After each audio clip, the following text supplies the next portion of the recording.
Pernah nonton channel Trans TV dan channel Trans 7? Salah satu stasiun TV terbesar di Indonesia. Ternyata dimiliki oleh seorang tokoh yang memiliki kehidupan dengan keterbatasan ekonomi. Di episode kali ini Ruang Bisnis mengangkat cerita inspirasi datang dari seorang pengusaha sukses dan salah satu orang terkaya ke-8 di Indonesia. Khairul Tanjung. Ia merupakan pendiri stasiun televisi tersebut yang ternyata memiliki latar belakang yang menarik.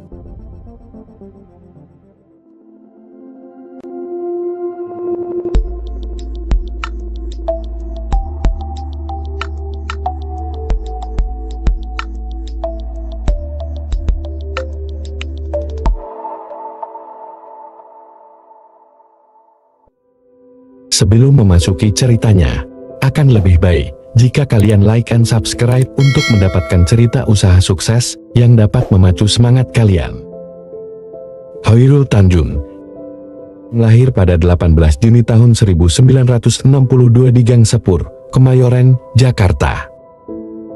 Khairul adalah putra dari pasangan Abdul Ghaffar Tanjung dan Halimah. Ayahnya berprofesi sebagai seorang wartawan pada Orde Lama dengan menerbitkan surat kabar yang beruplah kecil. Usaha sang ayah dipaksa untuk berhenti dan tutup karena dianggap berseberangan secara politik dengan penguasa pada saat itu. Keadaan tersebut memaksa kedua orang tua Khairul Tanjung untuk menjual rumahnya, lalu mereka pun harus tinggal di kamar losmen yang sempit.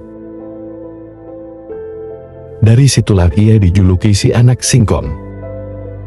Karena julukan tersebut dikenal untuk mendeskripsikan orang pinggiran yang ada pada masa tersebut.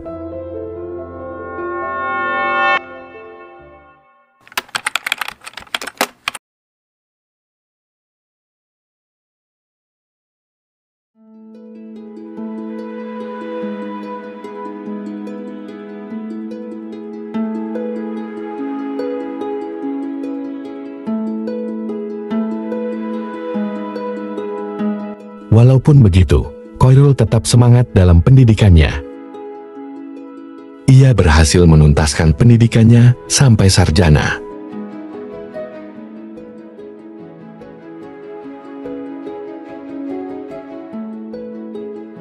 Mulai dari SD dan SMP-nya di Vanliet, Jakarta pada tahun 1975.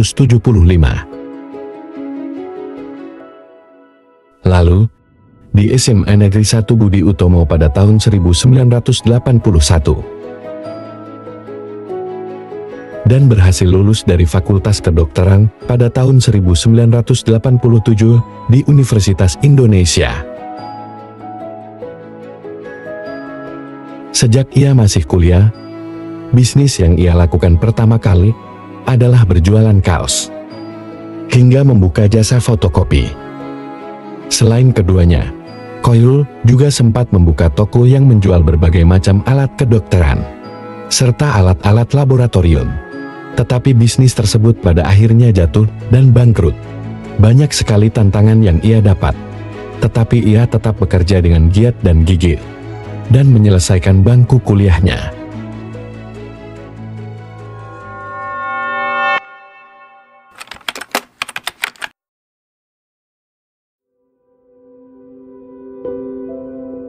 Setelah selesai dengan kuliahnya, Khairul Tanjung memulai bisnisnya dengan mendirikan sebuah perusahaan kontraktor. Yang tidak lama kemudian, perusahaan tersebut bangkrut. Akan tetapi, hal tersebut tidak membuatnya menyerah. Khairul melanjutkan bisnisnya dengan membuat sepatu anak-anak ekspor yang diberi nama PT Parlarti Sindutama. Modal yang ia berikan sekitar 150 juta yang dipinjam dari bank, dan dapat memproduksi 160.000 pasang sepatu dari Italia. Bisnisnya ini berhasil melaju pesat, tapi sangat disayangkan bisnisnya selesai akibat beberapa faktor. Hal tersebut membuat Khairul beralih membuka bisnis baru. Ia membentuk suatu perusahaan. Perusahaan tersebut bergerak dalam bidang keuangan, properti, dan multimedia.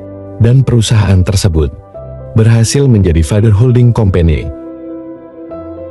Karena berkembangan bisnisnya, ia pun lebih senang mengakuisisi perusahaan lain dibanding membangun bisnis.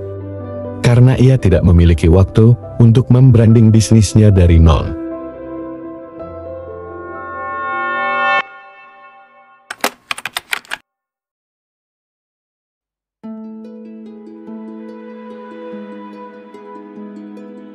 Khairul Tanjung sekarang memegang sejumlah perusahaan, yaitu Megacorp, Transcorp, dan Site Global Resources. Resources ini meliputi layanan finansial yaitu media, retail, gaya hidup, hiburan, dan sumber daya alam.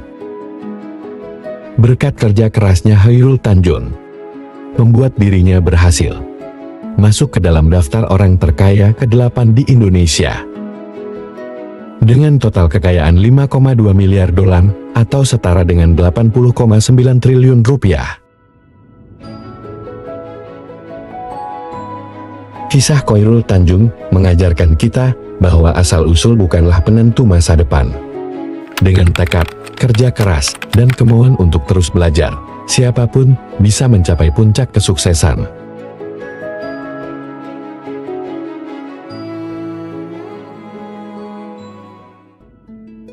Sekian cerita semangat usaha inspiratif ini. Ruang Bisnis, mohon maaf jika ada kesalahan redaksi penyebutan nama. Referensi sumber cerita tidak sesuai. Dan jangan lupa like, comment, subscribe, dan tekan tombol lonceng notifikasi, supaya selalu tidak ketinggalan video Ruang Bisnis berikutnya.